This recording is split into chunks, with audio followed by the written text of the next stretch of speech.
Good morning. Welcome into the Lifeline Morning Show. I'm so glad you're here. Today we're talking about freedom, but maybe not the kind of freedom the world usually talks about, because when we hear the word freedom, sometimes we think of doing whatever we want, going wherever we want, answering to no one, and living life on our own terms. But Jesus gives us a deeper kind of freedom than that. Freedom in Christ is not freedom from His authority. It is freedom because of His authority. It's freedom from the sin that enslaved us. Freedom from the old identity that keeps trying to name us. Freedom from the lie that says this is just who you are now. And freedom from living like the chains Jesus broke still own us. In John 8, Jesus is speaking to people who thought they were already free, but He takes the conversation deeper. He shows them that real freedom is not just about what is happening around you. Real freedom is about what has power over you. And that is where today's Word of Life meets us. Because maybe you know what it's like to be technically free, but still live like you're trapped. Maybe the old patterns still feel familiar. Maybe the old labels still feel loud. Maybe the old chains are broken, but you still find yourself listening for their rattle. But Jesus does not offer pretend freedom. When the Son sets you free, He does not rename you almost free. He does not call you partially free. He does not say free only on your best days. He says you are truly free. Now, that does not mean that there's no growth left. It doesn't mean there's no obedience. It doesn't mean we drift away from Jesus and call it freedom. It means we are no longer owned by what He came to break. So today, before you answer to the old shame, the old fear, the old temptation, the old identity, or the old story, let this truth speak louder. Stop living like your chains still own you. Your word of life, John chapter 8, verse 36. So if the Son sets you free, you are truly free. You know what? It simply means this. Free means free. Now live it. Own it. Walk in it. Lift your head higher because of it. You're not shackled to what once held you. It's no longer yours. You're walking out of that thing. In fact, I think we need it. Yep. I think we need to hear the song. So let's just do it right now. Shackles. Right here on the Lifeline Morning Show. Some people are just good people and you can just feel it. And I don't know how to explain that, but there's like this little spark they have or this little special thing that they have that just you feel safe and happy around them. Thank you for being that kind of person. It makes a difference in the world around you. Keep letting your light shine. The happiest people I know, including me, have one thing in common. They have an unwavering faith, trust, and belief in God, the Father. You see, when you have a faith like that, you already know that no matter what happens, that if God brought you to it, He's going to see you through it. And you also know He made sure that He said, do not be afraid and do not worry. So once you've accepted that truth and live by it, then you don't worry about a thing. You're free to live your life knowing that no matter what happens, God will never leave you, nor will He ever forsake you, and that His love is eternal. So, let go and let God. It was a simple request. Hey, can we go outside and catch lightning bugs? My wife Cassie, she heard Grace say that last night. She's like, hey, you want to go outside with her? Because you see, Cassie, she gets eat up by mosquitoes. So I'm like, yeah, I'll be happy to. So I go ahead and finish up what I'm doing. And then the search begins for a jar, right? You got to have a jar if you're going to catch lightning bugs. So we go into the kitchen and Cassie's looking up in the cupboard. She's not finding it. I look down below the sink. Oh, there's one. So I grab it. But you see, there's no lid. Nope, no ring, no flat. So we're looking in the drawers. And my daughter Grace, she's very resourceful. See, she made me a Father's Day gift. It's this jar filled with handwritten notes, all on these colored pieces of paper. They're all rolled up and thrown in the jar, so every day I can pull one out and it says something different. I love that gift. Well, that ring and that flat, it fit this jar. So she went and grabbed that, and we went to the kitchen, and I stood there and helped her as she punched holes in the lid. This is a rite of passage, by the way. You punch in the holes in the lid, you're growing up. So then we're outside, and it's hot, and it's not quite dark yet, but it doesn't stop these lightning bugs from lighting up. Here they are, left and right. You see them along the tree line. Then we go to the backyard. It's like, whoa, this is amazing. Because you look across and you just see bing, bing, bing, bing, all these lightning bugs. It's like, where did they come from? And of course, we got smiles on our faces. I'm like, hey, you want to hold the jar? She's like, sure. And so we start getting some of those lightning bugs on our hands, and we gently get them into the jar. And she's like, hey, do you mind holding the jar? I'm like, yeah, I can do that. So with each lightning bug we put in there, I try my best to be gentle, not to hurt any of the bugs. Get that lid on there so we keep, we get a good amount in this jar. I'm not quite sure what her plan is with them. I know we'll be letting them go, but how far are we going to take this? So then Cassie comes outside and we're all hunting for lightning bugs. It was a lot of fun. Those are those kind of memories that you want to make this summer. Those kind of memories that don't even cost a thing. It's just spending time with one another, having some fun. So here we are, we're all getting these lightning bugs, put them in the jar, and it's like, okay, ready to go inside? She's like, yeah, let's go inside, and let's get a cover, and let's put it over the jar, and let's see them light up. So we go inside. I said, all right, let's shut off all the lights. She's like, we need a cover. I said, well, we don't really.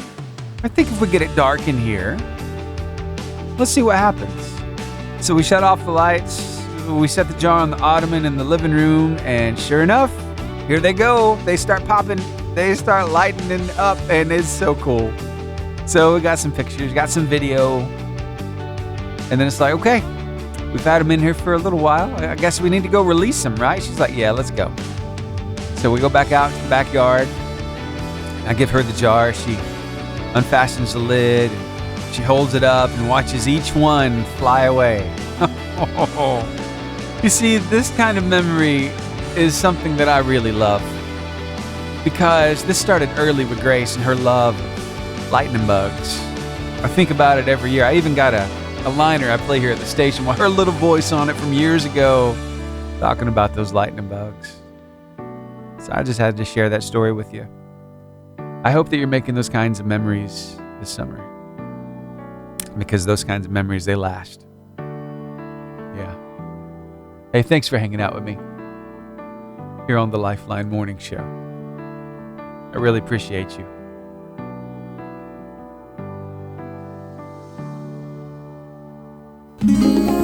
Daddy, do you like the mug sing? No. Thanks. Sometimes it's the little things that make life more fun.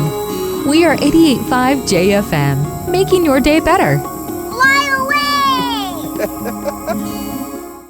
Y'all truly make the mornings interesting around here. I got to tell you what I got from the Right Reverend Larry Walls, because we were talking about lightning bugs, and so he wanted to chime in a little bit.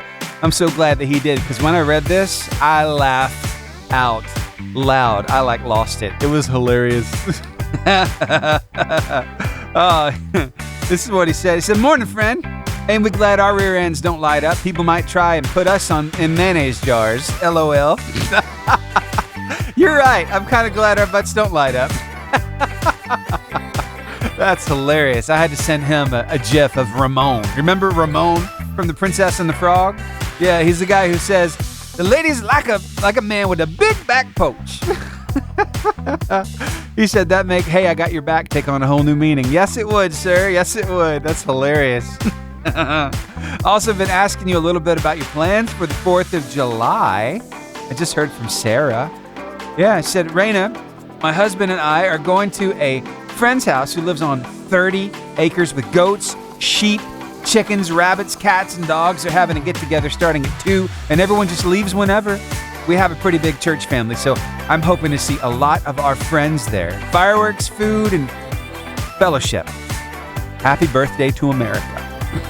What are your plans? Oh, my plans? Right now, we don't really have many plans. Nope, don't quite know what we're doing just yet. I'm sure it'll all fall into place, but I'm so glad you're going to be having some fun, getting together with some friends, the family, having a blast. So I wonder, hey, tell me what you're going to be up to like Sarah just did. Text me 256-967-0885. I look forward to hearing from you. Now, Forrest Frank, never get used to this. This is Pastor Larry Walls with your Drive Time Devotion. Diane Hales has offered these guidelines for tactically confronting someone about undesirable behavior. Number 1, do no harm. Before blurting out any sorry truths, gauge whether or not your friend is ready to hear it. Ask yourself what you hope to accomplish by getting involved. One family counselor said it this way: it's always a good idea to knock before entering another person's psyche. Number 2, be sensitive, not superior. Choose the time and place wisely. Never set up another person for embarrassment. Sandwich your comments between compliments. Number 3, keep your emotions in check. Always think twice before popping off in anger. Number 4, seed the unconscious. Depersonalize the issue itself and describe a parallel situation as a mirror for that person. Express your concerns using I statements, not accusatory statements, including you. Number 5, finally, be brief. Get to the point quickly, then say nothing else. Give the other person time to recover and respond. You see, we always need to ask ourselves this question: do you really want to bash the person or help him or her? If your motive truly is to help, then you'll find a way to speak the truth and speak it with love. Proverbs 12:18 says, reckless words pierce like a sword, but the tongue of the wise brings healing. Did you know tact is the art of making a point without really making an enemy? Pray with me. Father God, help us to always choose our words wisely and not use them in a reckless way. For it's in Jesus' name we pray. Amen.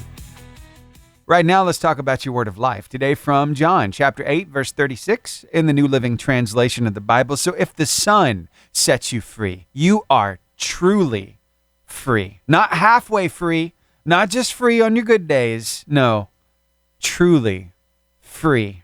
Think about that for a second. Yeah. That freedom that you've experienced through Christ, not everybody has experienced that. So guess what?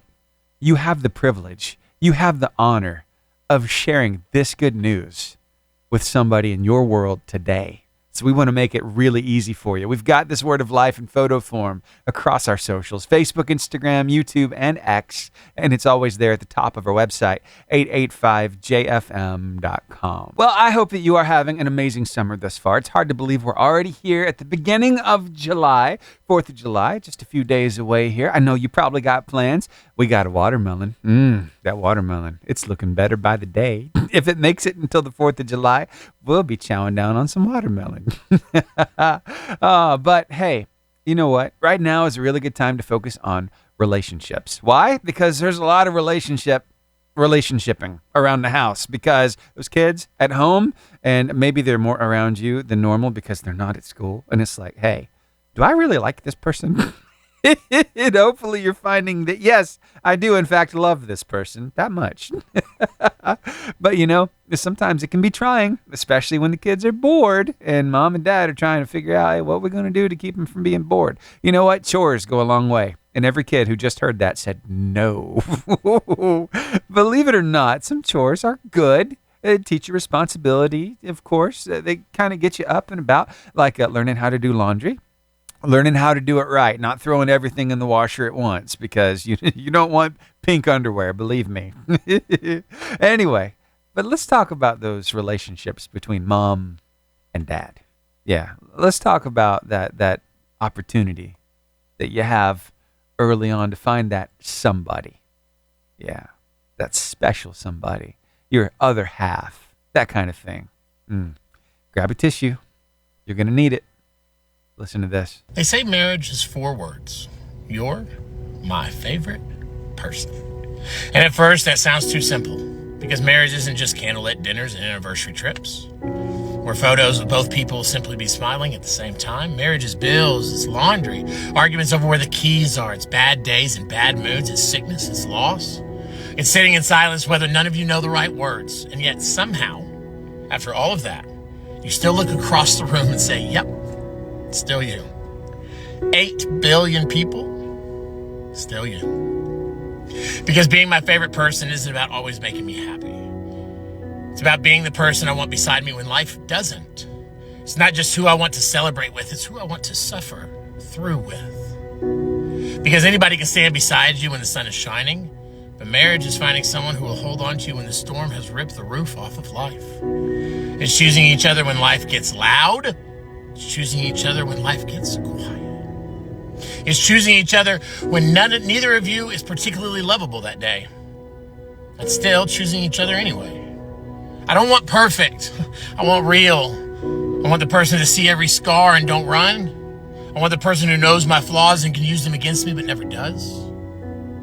I want the person who knows every broken piece of me and chooses to love me anyway, not despite the cracks, but through the cracks. I want the person whose name still feels like home 1,000 times after I say it. The one I text first, call first, think of first.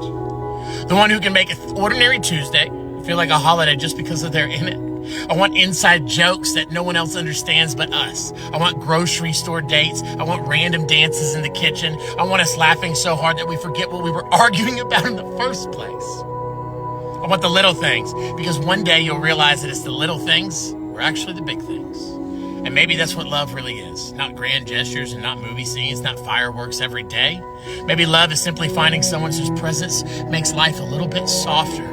Someone whose voice calms the storm inside of you.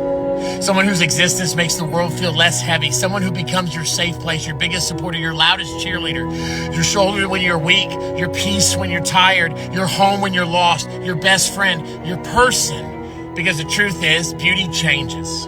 Circumstance change. Bodies change. Dreams evolve. Hair turns gray or falls out. Time keeps moving, but if we're lucky, if we truly find the right one day we'll be sitting on the porch older than we've ever imagined we'd become. The world moving faster and slower around us at the same time. And I'll look over at you with all the victories and all the losses and all the laughters and all the tears and all the years, and my heart will still whisper the same words that it did at the beginning. You are my favorite person. I have got to say a good morning to our friends all the way down there in Mobile, Alabama. I see you hanging out with us on the streaming map. Thank you for being here. Plus, looks like Reston, Virginia. They've been hanging out with us all morning long. Thanks for being here. Also, let's see. Rainsville, I see a pin over there. And New Hope, I see a pin over there. Gunnersville, Albertville, and a little in between, I see those pins. Plus Joel Modest down in Palm Coast, Florida. We got our friends across the pond in Fuchenstein, Germany. Guten Tag. Hey, coming up, we got this day in history. Plus, I don't know, maybe, well, you get a little discouraged when things don't go your way. Maybe we'll process through a little bit of that. Yeah. Stick around. Get some help from somebody on that one. I think you're going to love it, so don't go anywhere, okay? And if you have to go somewhere, well, let me tell you how to tune us in online. It's real easy. Go to 885jfm.com, click that On Now button, and press play. Or, you know what? Maybe you can't listen anymore for the rest of this morning show. Catch up later at noon. It's going to be in podcast form on Spotify, Apple, iHeartRadio, Amazon Music, and YouTube podcast. Just type in Lifeline Morning Show Podcast to find it. That way you can catch up. And if you enjoy what you hear, please subscribe and share it with a friend. Oh, and look in the description. There'll be a question there, a Spotify poll. There will be a couple of things, a couple of ways for you to enjoy the music, a Spotify music playlist and a separate song list. And there'll be a link to the family edition, the expanded version of the show right there in the description as well. So yeah, just wanted to give you a heads up on that. For now, how about we get some Forrest Frank in here? Get this ID out the way, and then God's got my back right here on the Lifeline Morning Show. So when's the last time you got really frustrated? I mean, really frustrated. Things just didn't go your way. It didn't go how you planned, and you were just, it made you have a bad day. You know what? I think we've all tasted a little of that. Yeah, it's a little bitter, isn't it? Well, let me introduce you to this guy. You've heard him from time to time, but if you haven't in a minute, or maybe you've never heard him here on the show, his name is Eddie Pinero, and he does this thing called Your World Within. And I found him over on the socials a while back. I love some of his content, and this one right here, this one might help you to manage expectations and might help you to have a better week. So listen to this. You're not frustrated because things go wrong. You're frustrated because you thought they wouldn't. And that expectation is where things start to unravel.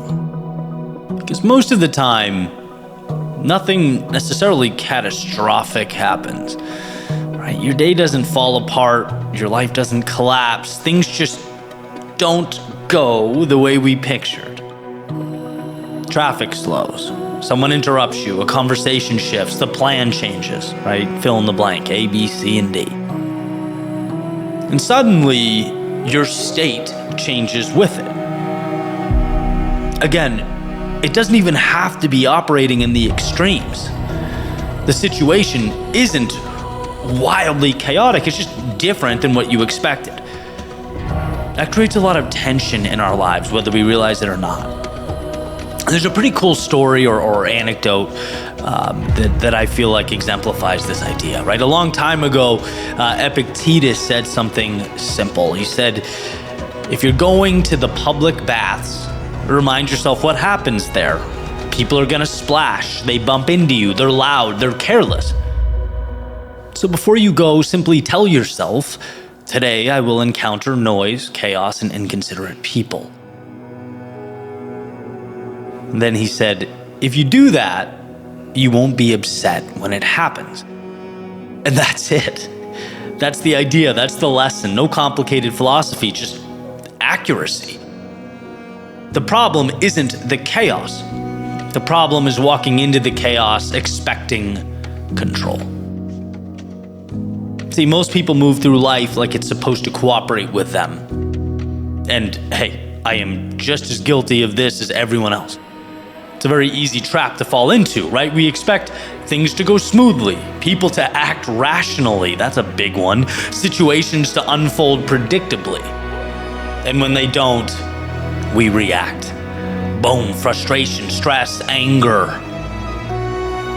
But here's the shift. Right? Nothing actually went wrong. Reality just doesn't match the version of it you've created in your head. You walked into, as Epictetus said, the bath expecting silence.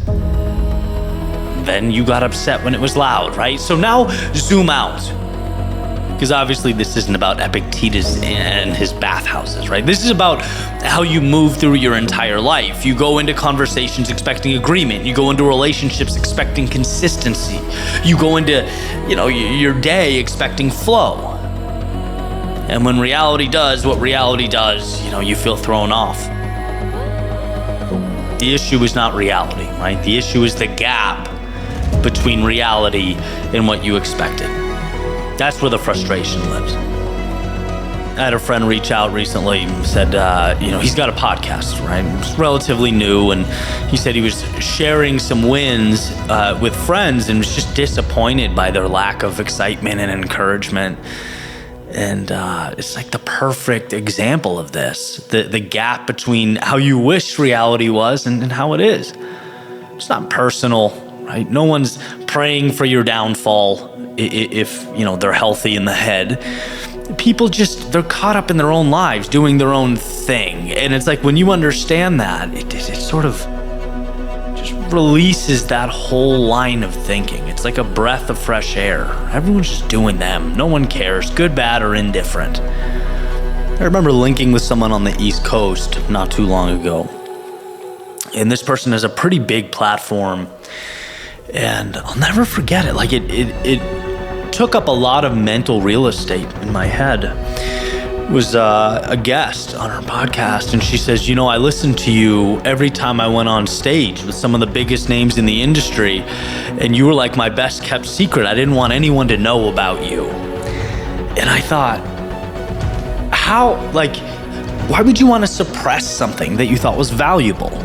Not to mention selfishly, just pragmatically, I'm thinking, man, when you're growing, back then I could have used that love and support or a shout out.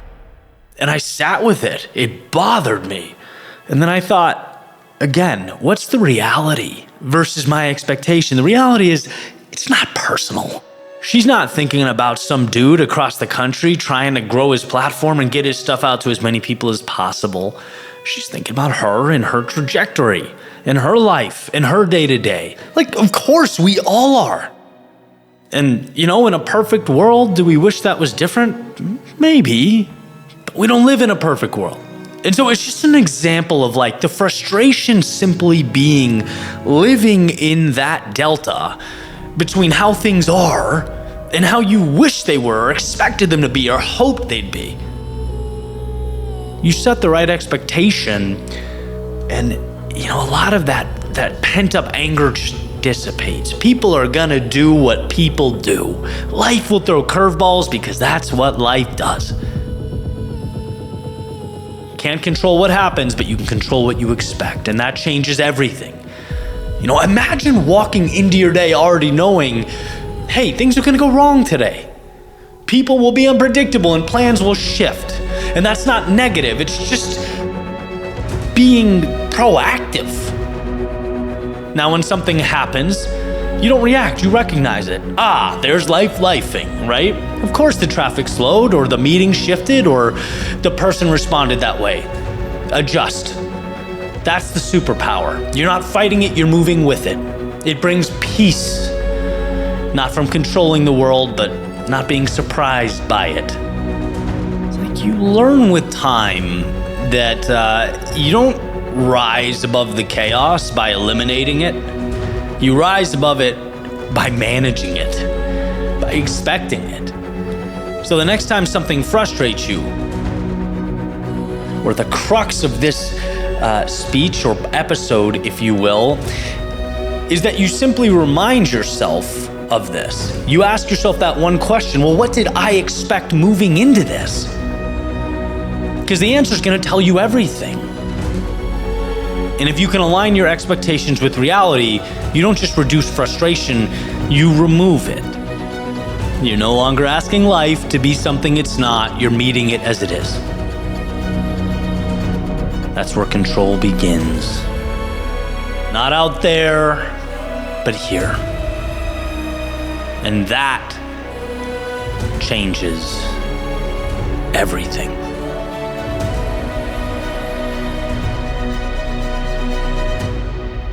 Again, Eddie Pinero, Your World Within. I found him on TikTok, if you'd like to find him for yourself. I'm not where I want to be yet.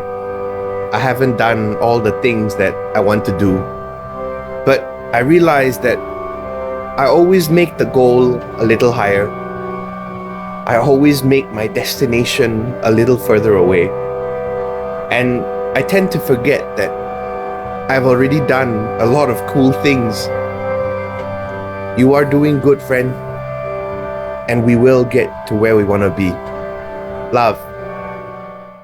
As we close things out this morning, I want you to hear from Chris Silverman. Here's what he had to say. There's a difference between quitting because you're uncomfortable and quitting because you are convinced that there's a better path. Learn the difference, and it'll change your life. Quitting. So what do we need to quit today? Let's talk about it for just a moment as we unpack this word of life. Because you see, it comes to us today from John chapter 8, verse 36. So if the Son sets you free, you are truly free. We've talked about that this morning.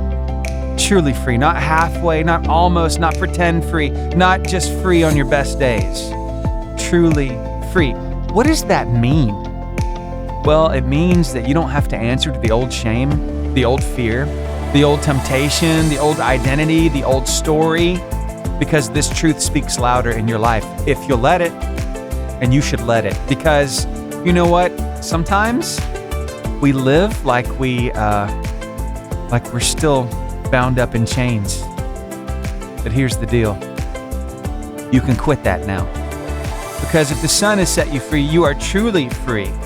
Stop living like your old chains still own you. They're not attached anymore. You're free. And that's something worth celebrating today. It is. And I hope you know that. And I hope you'll share that with somebody today. Now, what does free mean in this instance? Well, it means that because of Christ, we are free. As we come under His teaching, we are free. We get to experience that freedom in Him. It's a beautiful thing. Introduce somebody to Him today. Tell somebody about this freedom that you found.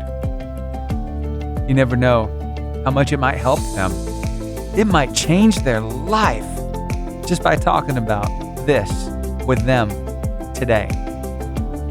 And I hope it's changed some things on the inside of you. Maybe you found yourself kind of going back to some old ways, kind of identifying as some of those old things under those old names.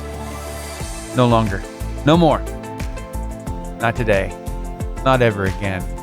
Thanks so much for hanging out with me right here on the Lifeline Morning Show. I can't wait to spend time with you tomorrow morning from 6 to 10 for another Lifeline Morning Show. But in the meantime, go have the best day ever, okay?